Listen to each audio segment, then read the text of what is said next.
नमस्कार। Welcome to channel of रचित classes. आज हम बात करेंगे एक नया टॉपिक जो है हमारे पास, गवर्नमेंट इम्पोज टैक्सेस। क्यों गवर्नमेंट टैक्स हमारे ऊपर लगाता है?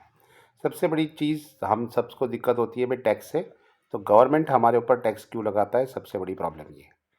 ओके, तो ये अलग अलग रीजंस मेंशन किए गए। फर्स्ट रीजन मेंशन किया है, tax the tool for the funding expenditure, यानी जो खर्चा होता है वो खर्चा निटाने के लिए। Government income two types of expenditure, government दो तरह का खर्चा करती है, एक रेवेन्यू एक्सपेंडिचर करती है, कैपिटल एक्सपेंडिचर करती है। एक होता है ऑपरेशनल कॉस्ट, यानी कि गवर्नमेंट चलाने का खर्चा, जो कि गवर्नमेंट एम्प्लॉयज़ जो होते हैं उनकी सैलरीज होती है। गवर्नमेंट एम्प्लॉय का डिफरेंट मिनिस्टर्स होते हैं, वो डिफरेंट मिनिस्टर्स को अलग अलग फैसिलिटीज़ देनी होती है। अच्छा, उसके बाद जो पेंशनर्स होते हैं, ओके, यानी जो गवर्नमेंट एक्सपेंडिचर, ये पेंशनर्स को, गवर्नमेंट को पेंशन भी देना होता है, तो ये गवर्नमेंट के ऑपरेशनल कॉस्ट होते हैं। ओके, उसके बाद अगर इंटरेस्ट चुकाना है, पास्ट डेब्ट्स, जो गवर्नमेंट ने जो डेब्ट्स क्रिएट किया हुआ है, ओके, सब्सिडीज जो लिए हुई है, ओके, तो trigger population is also under fill of this category, ये सब इसके अंदर आता है। ओके, उसके ऊपर लिखा हुआ है कि aforementioned types of expenditure is incurred by governmental call revenue expenditure. ये सारे हर साल के खर्चे हैं, जिस कॉल रेवेन्यू एक्सपेंडिचर।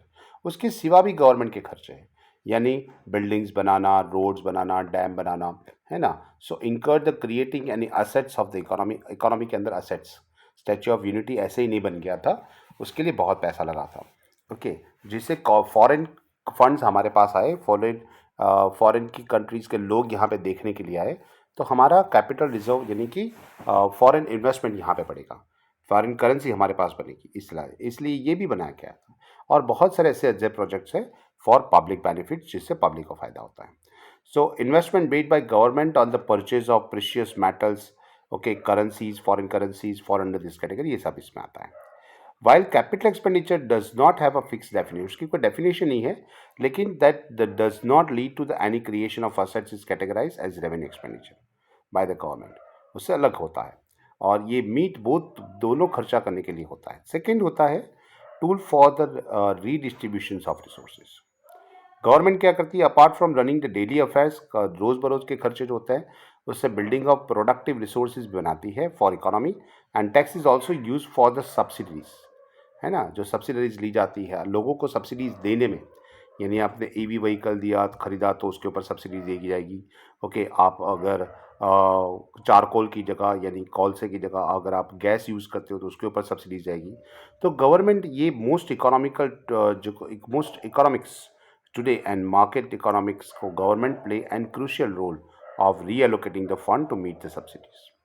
ओके, जो सब्सिडीज जैसे कि लिया है कि भी यहाँ पे है, एम्प्लॉयमेंट अलाउंसेस दिए जाते हैं, फ्री एजुकेशन दी जाता है, ओके, वेवर्स आपको थोड़ी बहुत माफ़ी दी जाती है, फूड सप्लाईज के अंदर दिया रहता है। तो टारगेटेड पॉपुलेशन यानी जो गरीब लोग हैं उनके लिए जो ये सारी फैसिलिटीज़ दी जाती है, वो जिसके लिए ज़रूरी पड़ती है, पैसों का खर्चा होता है। उसकी उसका है यहाँ पे, economy can not entirely subject to the market forces which results into inequality. No economy exist today have no government intervention. Government की इंटरवेंशन की जगह बिना कोई इकोनॉमी को दुनिया में किसी भी कंट्री में नहीं। So it's necessary to ensure taxes, taxes लेना ज़रूरी है टू मीट अबव एक्सपेंसेस, ये खर्चा निकालने के लिए। और इन इक्विलिटी, इक्विटेबल यानी कि ग्रोथ इज इक्विटेबल, सबका विकास करने के लिए। ये गरीबी मिटाने के लिए भी है कि ये वंस द ट्रैप्ड, एक बार उसमें फंस जाता है तो इम्प्रूवमेंट, यहाँ पे लिखा हुआ है, improve shield the persons to say to be trap in the long time, वो लंबे अरसे तक वहाँ पे क्या हो जाएगा, फंस जाता है। There must be than external interventions, वहाँ पे बाहर से कोई उसको हेल्प करने वाला चाहिए to pull the person out of this trap, उसको बाहर निकालने के लिए। सो ये काम गवर्नमेंट करती है। उसके बेसिक एक्सपेंसेस गवर्नमेंट उठा लेती है, जैसे कि खाना खाने के लिए गवर्नमेंट ने एजुकेशन, सॉरी, यहाँ पे गवर्नमेंट ने एजुकेशन स्कीम्स तो दी है, फ्री हॉस्पिटलाइजेशन दे रखा है गरीबों के लिए, कपड़ा यानी खाना, ये सारी चीज़ें जो है गवर्नमेंट ने उसको बाहर निकलने के लिए फ्री में दी गई है। अच्छा, यहाँ पे लिखा हुआ है, government interventions by providing subsidies through the food stamps act और external interventions, otherwise a person might poverty usually goes into the further downhill, यानी वैसे ही गरीब है तो और गरीब बनता जाएगा। ओके, उसके जॉब प्रॉस्पेक्ट से, उसकी हेल्थ वाइज से, सैनिटेशन फैसिलिटीज़ की वजह से, मेंटल हेल्थ, ये सबको सुधारने के लिए गवर्नमेंट काम कर रही है। तो उन पर पैसा लगता है, तो ये टैक्स का पैसा वहाँ जाता है। दूसरा होता है इंसेंटिव्स। ये एक्सपेंडिचर तो चलता है, चलो इट्स ओके। उसके बाद गवर्नमेंट इक्विटेबल ग्रोथ के लिए पैसा लगाती है एंड ऑल्सो फेस द यहाँ पे critical role in encouraging and discouraging the behaviour of an economy. Economical जो डिस्करेज और एनकरेजिंग बिहेवियर के लिए होता है। सो यहाँ पे that is a name of the suggestions and harmful to the society. बहुत सारी चीज़ें हैं जो हार्मफुल टू सोसाइटी है, जस्ट लाइक कि ड्रग्स है, टोबैको है, अल्कोहल है, गैमलिंग है, ऐसी एक्टिविटीज़ जो है उसको मिटाने के लिए उसके ऊपर गवर्नमेंट हैवी टैक्सेस लगाती है ताकि लोग उसका कम से कम यूज़ करें and discourage to consumption of this items. Okay, 10 रुपये की चीज़ के ऊपर गवर्नमेंट 15 रुपये टैक्स लगाएगी तो 25 रुपये की हो जाएगी, तो लोगों को महंगी पड़ेगी ताकि लोग उसका यूज़ ना करें।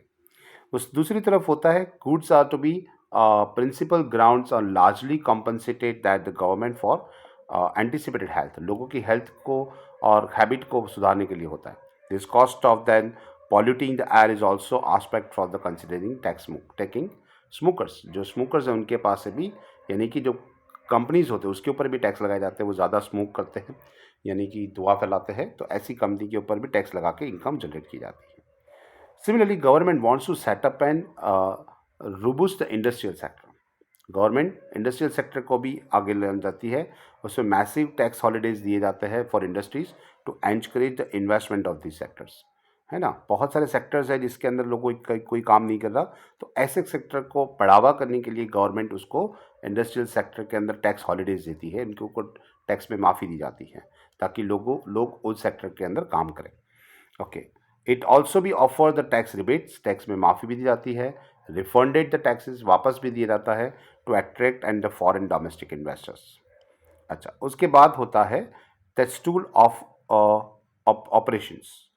द मॉडर्न टैक्सेशन सिस्टम जो हमारे पास है वो सिटीजन से टैक्स लेती है और जो चुकाने के लिए कैपेबल है उनसे ली जाती है। Okay, and this was not always to the norms. ये ऑलवेज नहीं होता है, however this was not always norms. जैसे कि डायरेक्ट टैक्सेस की बात करें इसलिए बात करते हैं। और यहाँ बात करें कि हमारा ओल्ड रिजिम जो था, यानी कि पुरानी जो टैक्स पद्धति थी, उसका काम था फिल दैट ट्रेजरी। ओके, लोगों का लास्ट से पैसा लेना है और गवर्नमेंट का खजाना बढ़ाना है, regardless that implications on the ordinary person के ऊपर क्या इफेक्ट होती है वो देखे बिना। And this regime is also had the poor tax collection infrastructure, which result into predominantly systems of taxation. Okay, ये टैक्सेशन सिस्टम बन गया था। अच्छा, उसके बाद है discretion of the production and consumption of harmful goods. Harmful goods है उसका प्रोडक्शन भी कम होता जाए और उसका कंजम्पशन भी कम हो, उसके लिए उसके ऊपर हैवी टैक्सेस लिए जाते हैं। So collection of taxes is intends the discouragement of the production as well as consumption of the harmful goods and services for discourage.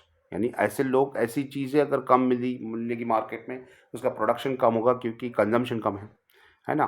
तो इसके लिए गवर्नमेंट उसके ऊपर टैक्सेस लगाती है ताकि उसका कंजम्पशन कम हो। अगर कंजम्पशन कम होगा तो प्रोडक्शन भी बंद हो जाएगा, है ना। तो ये गवर्नमेंट डायरेक्टली की जगह इनडायरेक्ट प्रैक्टिस पे करती है यहाँ पे। So government through the indirect taxes impose usually leads on higher prices which ultimately discourage the consumption, जिसके कंजम्पशन कम होगा। ओके, नेक्स्ट होता है कंट्रोल इन्फ्लेशन। इन्फ्लेशन के ऊपर कंट्रोल करने के लिए without taxation some cases inflation will be quite impossible to control. Taxes are the sometimes use as a tool of stop inflation. This is done by the increasing direct taxes by the government so the expenditure are not increase. यानी आप 100 रुपये कमा रहे हो, 100 रुपये के अंदर से अगर इन्फ्लेशन है, अगर गवर्नमेंट आपके पास से 20 रुपये टैक्स ले जाएगी, इसका मतलब क्या हो जाएगा कि आप एक्सपेंसेस करने के लिए आपके पास सिर्फ 80 रुपये होंगे। यानी अगर आपके पास ये टैक्स होगा तभी तो, ये टैक्स नहीं होगा तो आप पूरे के पूरे 100 रुपये एक्सपेंस कर लोगे।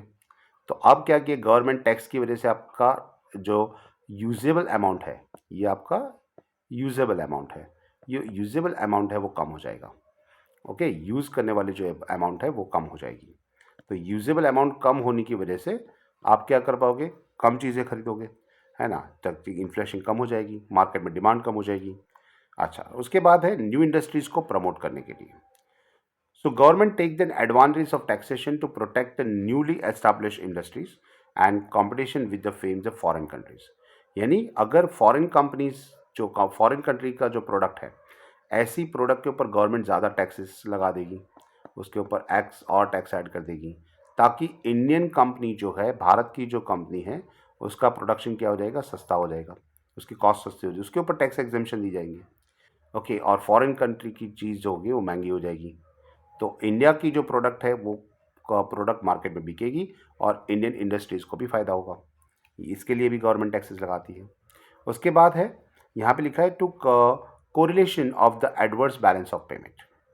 गवर्नमेंट को क्या करता है, अनफेवरेबल बैलेंस ऑफ पेमेंट होता है, right, when there is in some much importance of the foreign goods. आप लोग ज़्यादा से ज़्यादा अगर फॉरेन गुड्स परचेज करेंगे तो हमें फॉरेन पेमेंट ज़्यादा करनी पड़ेगी, है ना। तो गवर्नमेंट क्या करेगी, वो फॉरेन गुड्स के ऊपर टैक्स लगा देगी, यानी वो टैरिफ्स वो क्या हो जाएगी, कॉस्टली हो जाएगी, महंगी हो जाएगी, है ना। अगर वो कॉस्टली हो गई तो लोग उसकी डिमांड कम कर देंगे, ये जो डिमांड है उसका वो कम हो जाएगा। डिमांड कम हो जाएगा तो गवर्नमेंट को फॉरेन में पेमेंट भी कम होने जाएगा, तो हमारा बैलेंस ऑफ पेमेंट बच जाएगा। बैलेंस ऑफ पेमेंट तो आपको शायद पता ही होगा किस तरह से काम करता है। Okay, so minimum balance payment करने पड़े, इसलिए गवर्नमेंट इसके ऊपर टैक्स लगाती है ताकि वो चीज़ें कॉस्टली हो जाए और उसकी डिमांड कम हो जाए।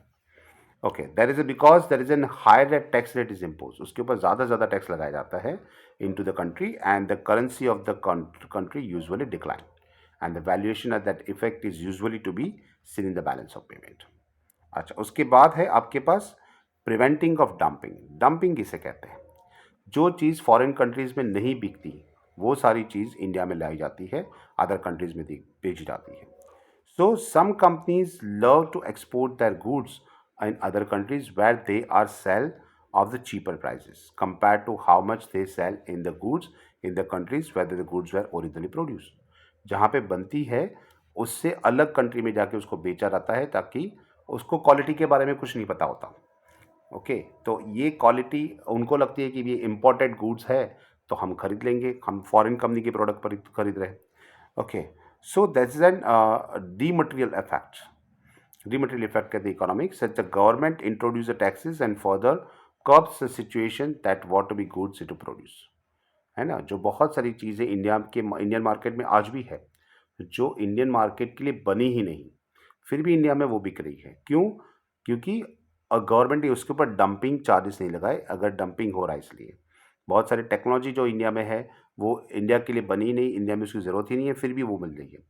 Okay, they can be sold at the affordable rate even if the countries want they are to be produced, because dumping is called the local industries, range in local industries। हमारी वो अपना ज़्यादा production, over production हमारी country में डाल देंगे ताकि Indian industry में वो चीज़ बहुत सस्ती हो जाए और उसमें यहाँ के लोकल इंडस्ट्रीज बंद हो जाएगी, राइट। तो इसके लिए गवर्नमेंट उसके ऊपर डंपिंग के ऊपर टैक्स लगा देती है। ओके, उसके बाद होता है प्रमोशन ऑफ इकोनॉमिक ग्रोथ, हमारी कंट्री का ग्रोथ हो उसके लिए। दूसरी चीज यहाँ पे लिखा है the tax is to be with the tax that lot of projects are done for ultimate benefit of the economy. Economy के लिए बहुत सारे प्रोजेक्ट लॉन्च किए जाते हैं। Without tax growth of economy will be static, हमारा जो growth है वो अटक जाएगा, and times to be little and with no development seen in the round, उसमें कोई डेवलपमेंट ही नहीं होगा। तो गवर्नमेंट ये डेवलपमेंट के लिए, इकोनॉमिक ग्रोथ के लिए पैसा लगाती है जो हमसे टैक्स कलेक्ट किया जाता है। So profit are made from tax are the sometime reinvested in the economy, जो कमाया जाता है वो पैसा हमारी इकोनॉमी के अंदर वापस लगाया जाता है for empowerment of the small and medium scale, छोटे मोटे एंटरप्राइजेस है उसको बढ़ावा कर देने के लिए। ओके, एंड उनकी productivity, adequate productivity in order to foster the stability and expansion, उसका एक्सपांशन बढ़ाने के लिए। उसके बाद बता रखा है ये रैशनलिटी मेजर्स, रैशनली बनाने के लिए। Taxation also use for measures of, लिखा हुआ है retaliation in the international trading market. International market में क्या हो सके, यहाँ पे रिटेलाइजेशन यानी रिटेल बेस पे मिल जाए उसके लिए होता है।